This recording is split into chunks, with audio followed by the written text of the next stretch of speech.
Hey everybody, Mark Herman, aka LA Bengals fan on most of the major platforms, and I am joined here with Sam Schneider, Primetime Sports Talk. Tell them where they can find all your stuff, Sam, before I forget. Absolutely. You can find me on Twitter at Buy and Sell You.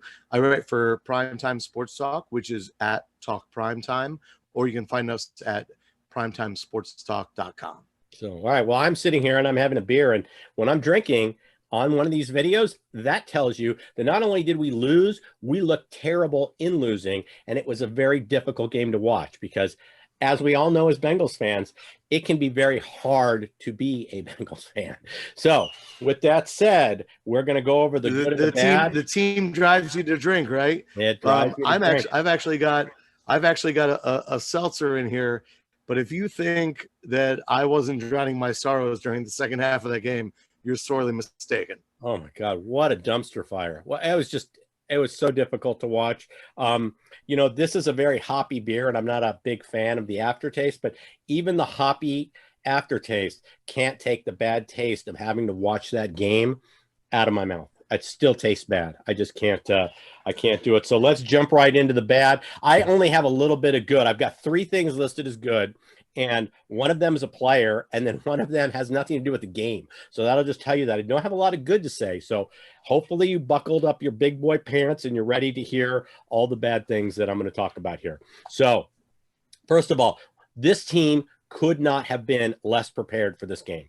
They had 2 weeks to prepare. This coaching staff completely dropped the ball. These guys, when you look at the first quarter, this couldn't have been a worse start. I mean, we went 3-and-out on our first three possessions. We didn't have a first down in the first quarter. I don't think it was until midway through the second quarter when we got a first down.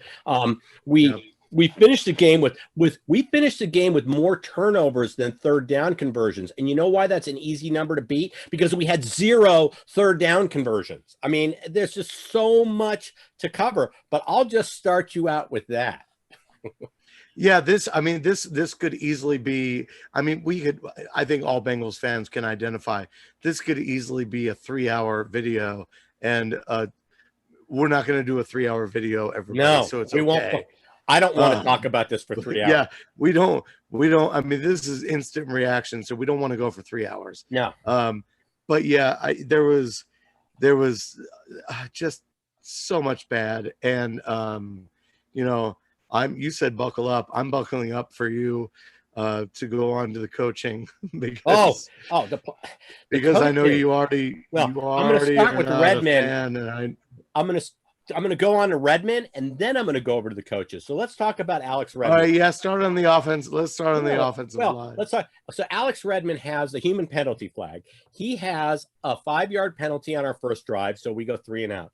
Then I'm going to draw your attention to two other mishaps that he had, and there were plenty of them to pull from. But let's talk about we're moving the ball after we've scored. We're moving the ball. Burrow's got us. He hits T. Higgins on some shorts. He's taking what the defense is giving him. We get to a 2nd and 2 at the 50-yard line, and then Alex Redmond has a 10-yard holding penalty. Well, now we're at a 2nd and 12, and we're just sitting there, and that's the end of that drive.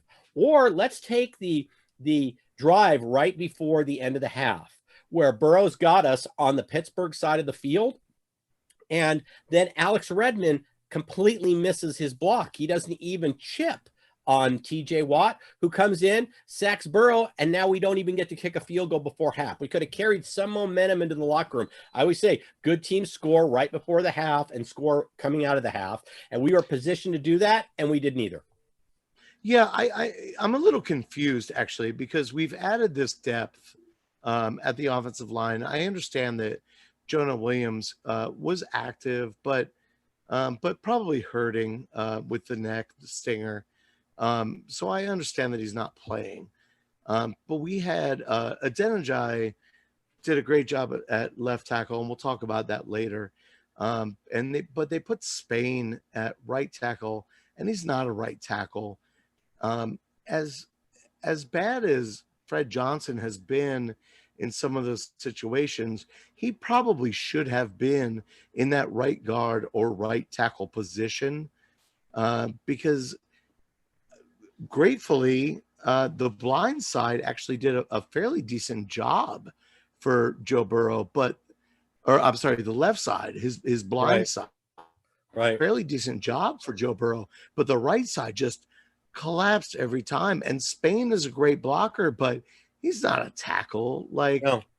I mean, I would rather put Spain at right tackle because Redmond is useless. Redmond is I almost would useless. I rather think we just have both. a traffic cone there. Maybe Watt trips over the traffic cone. At least you got a shot. Yeah, an orange one. Yeah. With like, Yeah. Can an you match the orange uniform? one with black tape, so it's our colors. Yeah. I mean, there's what else are you gonna do? I mean, Redmond is he's horrible. Yeah. So I would have rather had Spain in their right guard and just throw somebody else because that's his natural position. Throw somebody else at right tackle, even if it is Fred Johnson. I guarantee you the two of them would have done better than Redmond and like any all pro you could find.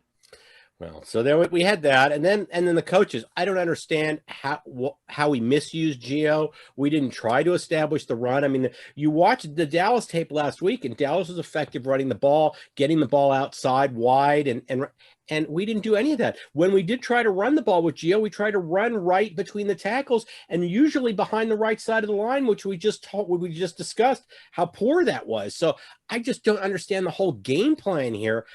Like I said, for a coaching staff that had 2 weeks to prepare this team, they really, crapped the bed. I mean, this was terrible. This wasn't just a subpar effort. I have to prepare and go to court. And if I walk into court like this, I wouldn't have cases. I wouldn't have clients. I mean, I'd be unemployed. And it leads to us what just drives me nuts. Yeah, I think it's amazing that we finished the game, and I know that when you're playing behind, you don't give the ball to the running back that much, but for Giovanni Bernard to only have 8 carries in this game is a crime. It's ridiculous. We're talking about a team in Pittsburgh who is the #1 defense in the NFL, but they've given up 409 yards rushing in the last 2 games. Let me repeat that. They have given up 409 yards in the last 2 games on the ground. And we gave the ball to Gio 8 times. Yeah. He picked up 30 yards. We gave it to Samaje Perine. They say Perrine on TV. I don't like it. Perrine. They give it to him another 7 times for 48 yards. Right. Honestly, without the Sean Williams fake punt, where he gained 39 yards, right, we end the game 20 carries for 90 yards. That should be at the very least Gio's number. Just Gio's. Yes. That should be just Gio. And every time he got the ball, he moved it and he was picking up big chunks. I mean, he averaged, I think, over 4 yards a carry, maybe 3.9, but over 4 yards a carry. I don't understand why we just decided we're not going to run the ball. I guess they listened to our preview on Thursday too much when I said that Pittsburgh's pass defense wasn't that good. No, because I watched the Ace Boogie show earlier in the week. New Stripe City, check it out. I'm sure you guys already do. He had Ike Taylor on, and Ike Taylor said, if you can successfully run the ball, you guys will win the game on Sunday. He stressed the fact that you had to win. Look at what Dallas did, run the ball. And we didn't do that. I don't get it. And we had to sit there. We were subjected. Well, it's not, Mark, it's not only that we didn't do it, we didn't try it. Right. We didn't even try it. And that's one thing about our game plan, our scheme. It's not that we did it and we're unsuccessful. We didn't even try. Okay. Let's switch gears and let's talk about some defensive play calling, because I had to sit there and I had to be subjected to listening to Jonathan Vilma, who I liked as a player, but as an analyst, he's got to be one of the worst. And I had to sit there, and at one point in the game, I thought to myself, well, if I had to listen to this, would I cut my ears off or would I shove an ice pick in my ear? How would I get out of having to listen to Vilma? But even Jonathan Vilma said, he even said, you know what? They're not pressuring Ben. with the secondary being lean, you have to dial up pressure on Ben to protect your secondary. This plan is a recipe for disaster. And You're even talking Billman knew about it. you're talking about a quarterback, and I know he's been in the league for 19 years. You're talking about a quarterback that got both of his knees busted up, didn't practice at all this week. Why in the heck don't you blitz? I mean, Every play. blitz him, send somebody. And I know we're short-handed on defense, but I mean, come on. And even when we did blitz, man, we had guys missing really open tackles in the backfield. We had no sacks in the game, as far as I know. Yeah. We had no sacks in the game, but we had the opportunity to wrap him up multiple times. Knock and him every around. single time he got the ball off. And of course, it was caught and turned into a 10 to 15 yard game. I mean, it was the most frustrating thing in the world. But yet, listening to Vilma talk about it, and I just who I don't like. Over, yeah, fawn over the undefeated Pittsburgh Steelers. I was like, okay, John, we get it. And Marv Albert got into the act too.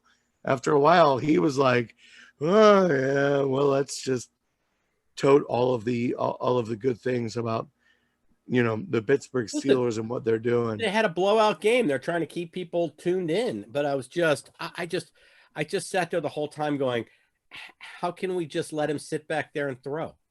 I don't, especially knowing. So you're asking Brown and Davis and these guys that clearly can't cover these receivers. You're asking them to cover more. Once Mackenzie Alexander went out of the game, that was the only reason why it was close in the beginning. Our defense, one of the good things I have is after the Erickson fumble, our defense held into a field goal. That's one of my good things. But once one drive. Yeah, that was in the very beginning. But once we just didn't do it. It's so frustrating to watch when you just know that your scheme is designed to lose.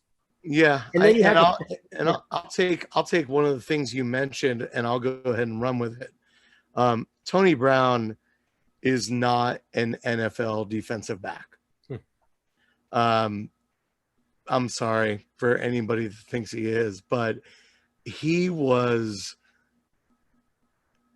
so overmatched today. And I know that Smith-Schuster is good, and I know that Deontay Johnson has done a great job. And we're talking about, guys that had, Deontay was 6 for 166. Juju was 9 catches for like 70 something yards, which isn't a lot of yards per average, but 9 catches. And Tony Brown was on them most of the time. And I understand that we have injuries and we put 2 guys on COVID. And I get that. And they'll probably be back next week. But if I am general managing the Cincinnati Bengals, I'm really sorry, Tony Brown. No, your future is not in the National Football League. It's funny because I was on my cross trainer working out during the first half because this game was shifted, and I stayed with my afternoon schedule, but I watched the game, and I remember thinking, this is like he's like a high school guy out there. When I was watching him just trying to catch, and he's trying, but he just doesn't have the ability. And I just thought, what are you doing out there? Even speed wise, he couldn't keep up. No, and this is where you get into coaching. So why didn't we apply pressure so he doesn't have to cover as long as he's covering? We speed up the play. We screw up their timing. We should have been blitzing and blitzing and blitzing some more. It was our only chance, and maybe we can make something happen. And it just, like I said, this team was so ill-prepared. We looked like the team that came in that had to play a Tuesday game and came in on the short week. We certainly did not look like a coaching staff that had 2 weeks. I don't care about practices. They had 2 weeks to come up with a game plan, and they had all the Dallas tape from Sunday. And Yeah, this is what they I came think up with. I think you're right, and I think that it's worth noting that it seems like we came in with a good plan on defense, but that we didn't have a contingency in case it didn't go our way. Like our plan was obviously to get the lead and then play a certain way.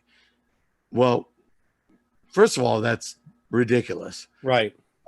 Second of all, once we, were not in the lead, it was like we didn't know what we were going to do. I mean, we had no clue. So even when we did rush, the back end played like you and I have talked about so many times. The back end played a soft zone when we did rush, and the corners got beat. And you can't play a soft zone with guys like Tony Brown out there with 4 cornerbacks off the field. Not only that, we played a soft zone with 4 minutes left in the second quarter, and gave up a score to Pittsburgh. And I was like, "What are you guys doing?" Then we got the ball back with 2 minutes, and then that's when the Redmond sack missed block on TJ. The whole thing, it's just mind blowing. We will never do better than third place in this division ever with this coaching staff as it currently stands. And you can keep Zach there if Burrow likes Zach, but with Anarumo as the DC, with Turner as the offensive line coach, this team will never advance. These guys have no ability to scheme properly and to coach, to play to team strengths, to help players out who, when we have a depleted secondary, pressure the quarterback. Don't play soft zone. I didn't think we should ever have been in a soft zone. No, I don't think anybody ever should have, and we've talked about that plenty of times. It's well, I don't know. It's frustrating. You're just trying to keep the score down. But I want to say one more bad thing I've got, because you just mentioned the sack. I guess it's a half good, half bad thing. I believe the Steelers only had 2 sacks, maybe 3, but they all came when Burrow should have gotten rid of the ball. Yeah, well, that's funny because you and I have extolled the virtues of Burrow over and over again. Everybody in Cincinnati has, but we all know the big issue he has. He's got to get rid of the ball. Yeah. You're not at LSU playing Mother Mary Mercy of New Hampshire anymore. You have to get rid of the ball. Yeah. You have to get rid of the ball. I have 2 comments. The sacks that he took were not his. I mean, the offensive line sucked. It was collapsing, but you've got to, as an NFL quarterback, you have to get rid of that ball. And I mean, there was one when we were. I mean, when was it? When we were in field goal range in the first half, easily in field goal range, easily in Fat Randy range. Burrow took like a 15-yard sack, and I'm like, you can't do that, dude. Right, and I think the Steelers only had 9 or 16 points at that time. I'm going to piggyback on 2 things you said, because I had Burrow. That was my last thing. Burrow holding the ball way too long, and I said game plan was doomed from the beginning. But he basically, and you said there was only 2 sacks, but he got hit a lot today. No, I know hurries, a lot of knockdowns. So he took his licks today. I'm not pumping up healthy. I'm not pumping up the offensive line by any stretch. But we'll talk about more about that, I think, in the good, for me anyway. Well, you know what? So the good, I told you I have the D holds after the Erickson fumble on the punt. On our first punt. We start the game with a 3-and-out on the Steelers, not a 3-and-out. I know that Vilma said it was a 3-and-out, but it wasn't, because they got a first down and then we held them. But we held them. We got the ball back. Erickson fumbles, D holds. That's my first good thing. Second thing, Jesse Bates. I mean, the guy's just all over the field. I mean, the game, we wouldn't even have been in this game at halftime if if Jesse Bates wasn't on our team. And then the last thing I have, and you could check my Twitter feed on this, at the same day that we announced that Phillips was not going to be playing today, we also put John Ross on the IR. And I said, we're going to miss Phillips. And then I said, what a fitting end to the John Ross career in Cincinnati. Yeah, you texted me that, and it was very apropos. Yes, that is just a fitting goodbye to John Ross. Every time I see OJ Howard and all the people that should have been drafted at 9 that draft, John Ross, just you're dead to me. I don't even want to see how about Patrick Mahomes? I mean, yeah. Don't get me wrong. I love Joe Burrow. I'm so happy that we got Joe Burrow. In fact, after the game, I jotted this down. After the game in his presser, and I don't really want to go back to the bad too much, but frankly, we don't have a lot of good. No, we don't. I just gave you all my good. But Joe Burrow in the presser said, and I quote, "I just missed throws," and then he went on to say, "That's all it came down to." Well, that's not really what it all came down to. But he's not wrong. Right. He missed a lot of throws today. He was about 50%. He was 21 of 40. And, anybody that watched this game saw him sail the ball a couple times. But it's not because he played. It has nothing to do with his talent, I guess. It just has to do with everybody has a bad day sometimes. Well, did I still yell at the TV and say, "God damn it, Joe"? Well, sure I did. Of course I did. Well, and let's give some credit to the Pittsburgh coaches for making Burrow feel uncomfortable most of the day. Mika Fitzpatrick had a good game. I mean, Hayden had a good game. But let's give credit to also their coaches for scheming up a plan to make Burrow not be comfortable. The exact thing that we didn't do. We were supposed to scheme up a plan we had a guy who was with 2 bad knees, and we didn't pressure him. So their coaches did their job, and their coaches did their job when they didn't even have their quarterback all week. And they lost an offensive lineman on Friday, went on the COVID list, one of their starting offensive linemen. So we had all the stuff. They had stuff. And our coaches, who had twice as much time to do it, did not. Which is why I always harp on we're never going to get far with this current coaching staff. I'll throw in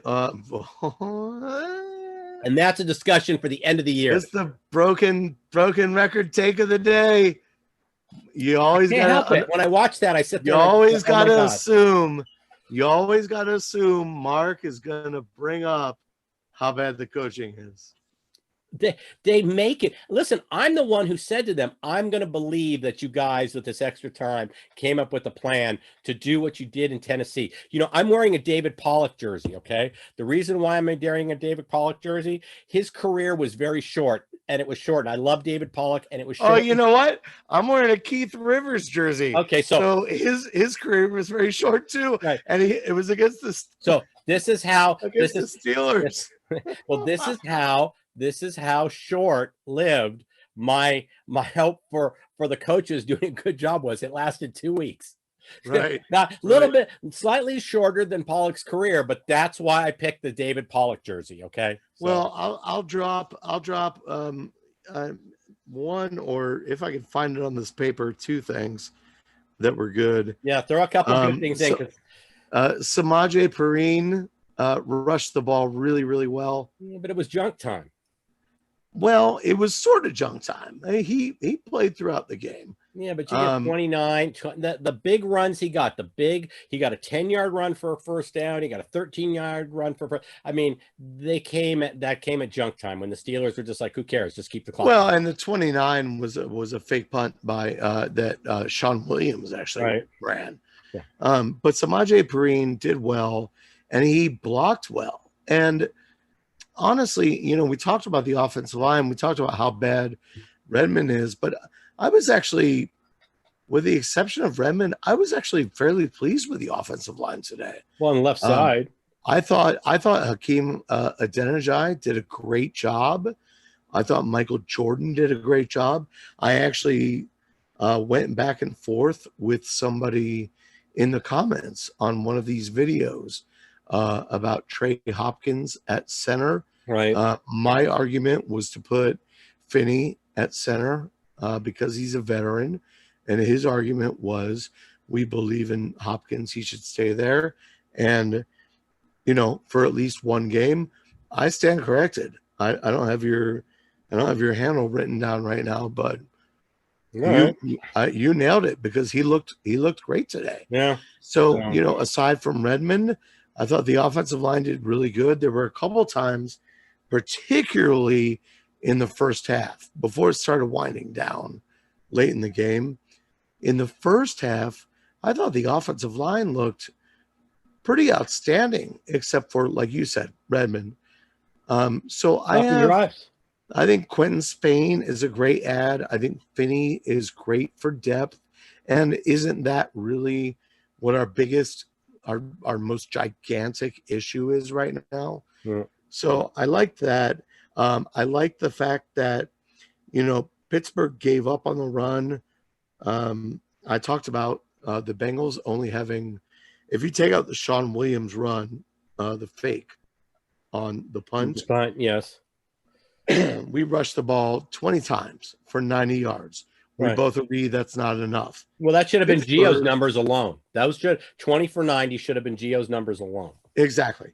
Pittsburgh also only rushed the ball 20 times, which tells me that they were seeing something in the middle of our line that they weren't comfortable with. So even with Geno Atkins out taking care of a personal matter, it makes me feel good that the line, is coming together a little bit, and we've added pieces there too. So that's something to look forward to. Once again, this is not a team that we thought was going to be 10-6 or 11-5 and go to the playoffs. Right. So but this is a team we expected to go out there and compete. And they went out there they basically went to a gunfight with a stiletto. Maybe they didn't even have a stiletto. Maybe they just went unarmed. But they were completely outmatched because the scheme wasn't there. Our coaches did a terrible job preparing this team and scheming for this game, and it showed on the field. Yeah, so, I agree with you, Mark, and I think what I'm about to say is even more of an agreement with you. But we've lost before this game. We lost 5 games. 4 of those were one score. Yeah. So I do think that's coaching, so I agree with you.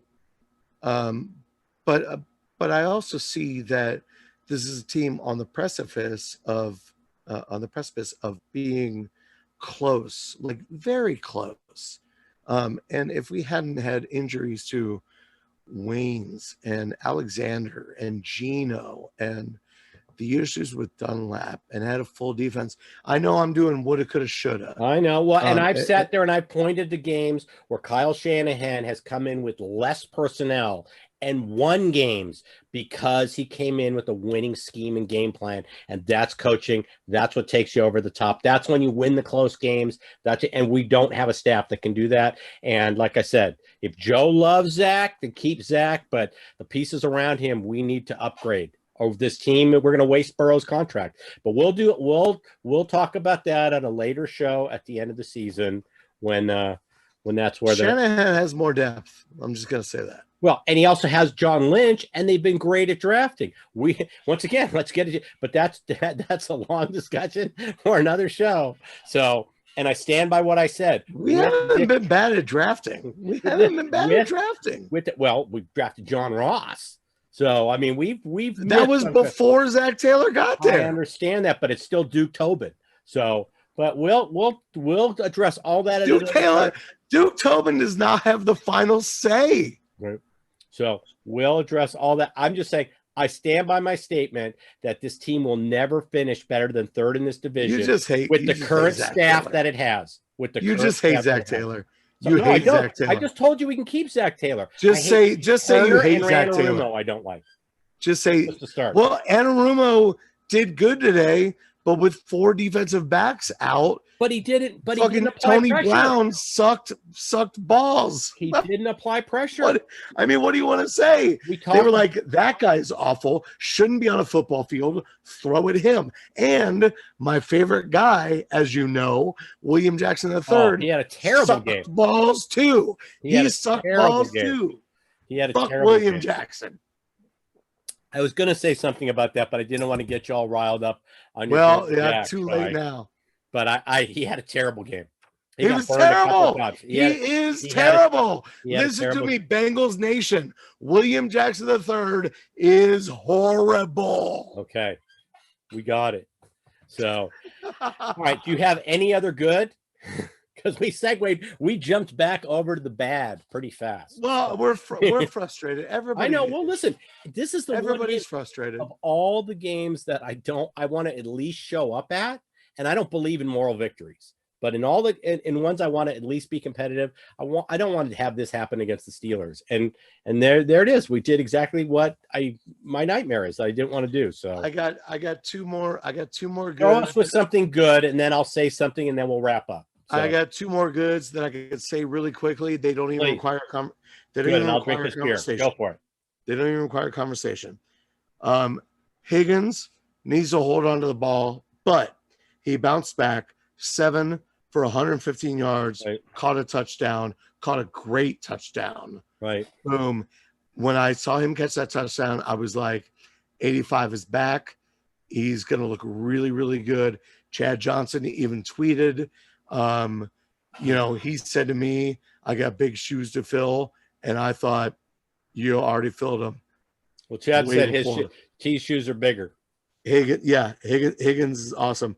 Number 2, and I know nobody wants to hear this, but Kevin Huber is a god. Kevin Huber had 9 punts today. He averaged 44.7 yards. And I know nobody wants to talk about a punter. No, well, you don't want to talk about a punter being your MVP. Well, I always and you know when we're at 5 line, I always scream MVP on every punt. But 9 punts, 44.7 yards on average. And, I know it sounds silly to talk about punters, but it's a big deal. I mean, that's part of your special teams. Right. So, you don't know what you got till it's gone. So Kevin Huber needs to be here for a while. Right.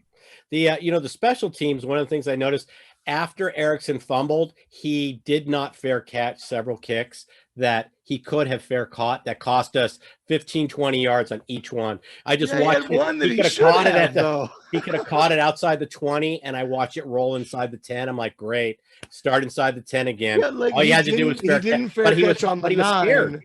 It was in his head. He did fair catch on the 9, but he didn't fair catch on the 20. And I'm like, Alex, and I'm watching it roll inside the 10. I'm like, why do we have you right now? Why are you here? Yeah, that was Twitter went kind of nuts. People were like, I saw some posts about he should have been off the team 2 years ago, and but that was I knew it was in his head, but I just and he fielded the ball cleanly. It wasn't like on the fumble. He tried to stretch for that extra yard, and so many times, Jerry Rice talked about it a lot. Sometimes you just need to know when to stop and get down with the ball, and not try to stretch for that extra yard, and you end up getting stripped. And man, once they did that to Erickson, then they stripped Higgins, and then they were going after the ball the whole game. And I was just going, I just shaking my head. So, is that all your good stuff?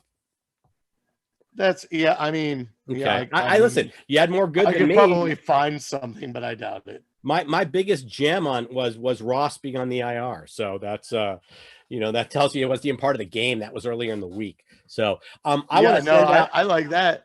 I like a lot of people were like, well, they were going to convert John Ross to defense. Maybe he would have helped today. And I'm like, John Ross can't play wide receiver. Why do you think after one practice he'd all of a sudden be able to play DB? Yeah. Well, I heard he got hurt at practice playing DB, but then I also heard another report saying that wasn't true. So who knows? Well, regardless, we probably will never see John Ross on the field in a Bengal uniform again. And you know what? I'm okay with that. So goodbye, good riddance. See you later. Enjoy the CFL. Initial report was DB, but I think official report was they talked to him about doing it, but he actually hurt his foot running routes at wide receiver. And shocker, John Ross hurt his foot running routes at wide receiver. Running routes next week. We Here's got Washington next week. Here's the worst part: running routes poorly. He's not even a good route runner. So, and that's what I'm saying. How do you expect him to like pick up defensive back when he can't run a route as a wide receiver? The defensive backs have to be actually really good at running routes and anticipating. The one thing that they don't have, which is why they're defensive backs, is they tend to not be good at catching the ball. So that's why you see many times DBs. We can talk about Jesse Bates had a great game, but boy, he dropped that touchdown. Oh my gosh! And you know what? That was one of those that touchdown. We would have answered the Pittsburgh score, and we would have been right back there chasing 15. A quarter and a half left in the game. It would have been absolutely huge. He did everything except pulling that interception. So it's the age-old meme of I was sitting back on the couch with a bag of potato chips on my stomach, and Bates dropped that ball, and I was like, what a loser. Like I would have done it better. Well, I started Bates. I really could have used the pick. But that's the first thing I thought of. What I actually did was said out loud, and that's why you're a defensive back and not a wide receiver. I just kind of, as soon as he did that, I said, that's just typical. That's this game. It's kind of like when I'm golfing and I'm not making putts, and then I hit what I think is a really good putt and it lips out, and I just go, typical for today. So, I think we both knew that the Bengals could win this game, but neither one of us I don't think either one of us really believed that, even though you picked the Bengals. I thought there was a chance, and I wanted to, like I said, we had a lot of things that were in our favor, primarily the 2 weeks to prepare, and I really thought, our coaching staff will carry the momentum from Tennessee and actually do their jobs, and they didn't. So yeah, I knew we could, but in like deep in my heart, I was like, in Pittsburgh right now, I don't think this is going to go our way. Well, and they teased us a little bit. They made us a lot. They made us feel like at halftime, even I was like, "Well, we're in this." Yeah, absolutely. So, and then Pittsburgh ran away with it. Well, and then the Bengals were the Bengals. So, I want to send before we close, I want to send our thoughts out to Andrew Whitworth, who got hurt today and was carted off the field. Here in Los Angeles against Seattle, and I'm just hoping that everything's that's not too bad. But when Russell Wilson comes over to greet Whitworth on the cart as he's being, it tells you that there might be a serious injury. So. Yeah, I think we want the best for Witt. It's one of our biggest free agency blunders of since 2000 is not keeping Witt in our locker room. That was he is one of the biggest. A lot of times guys go to different teams and you don't care, or you wish them ill. No, never. Andrew Whitworth is one of those guys where you always wanted the best for him. And you knew he was going to a better spot. It sounds to me like it's probably career ending, and he'll be done. But he's going to retire as a Cincinnati. He'll sign a one-day contract, retire. He never wanted to leave, and like I said, I point to this as one of our biggest free agency blunders, because not only did we, and it was just to save a small amount of money, but not only did we not value him as an offensive lineman, we didn't value his leadership in the locker room, and he was almost like having a coach on the field. And if you don't believe what I just said, all you have to do is look at how the Rams line went from being in complete disarray to all of a sudden having a leader and them getting to a Super Bowl. Now, I know they shouldn't have been in the Super Bowl, but they still were a playoff team, and they went from a nothing line to a playoff team, and the key piece they added was Andrew Whitworth, because he is almost like having an offensive line coach in the huddle. So that was not valued, and that's why we screwed up trying to save a little money and not keeping Andrew in the building. So the Bengals haven't retired a lot of jerseys, but I do believe that Andrew Whitworth will get his jersey retired in Cincinnati. Yeah. I honestly believe that. And he lives in Kentucky, so he'll be coming home when he does all this. So He will retire a Cincinnati Bengal. yeah. So, but all right. Well, with that, I know this was a frustrating episode. It was frustrating for us to record.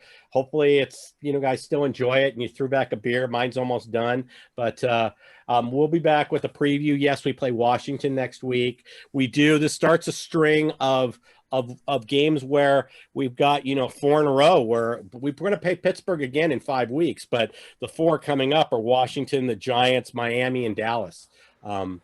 So Definitely there's some winnable. winnable games there, and we should be competitive in all of them.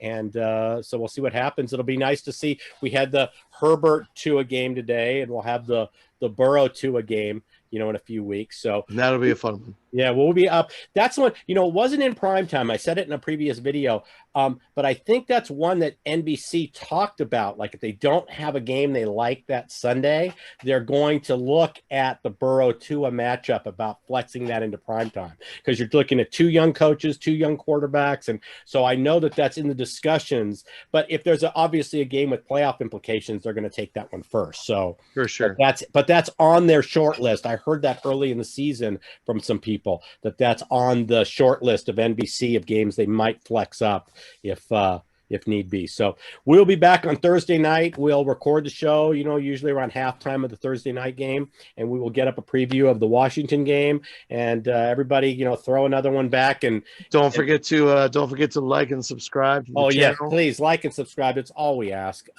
Like and subscribe. And Mark, do we ask for money? No, we don't ask for money. Oh, okay. All we ask is for you to go to that little logo in the lower right corner and click it and subscribe. So, and we'll be back Thursday night. And with that, I'm going to say, hoo-day, everybody. Hoo-day. Hoo-day. Take care, guys.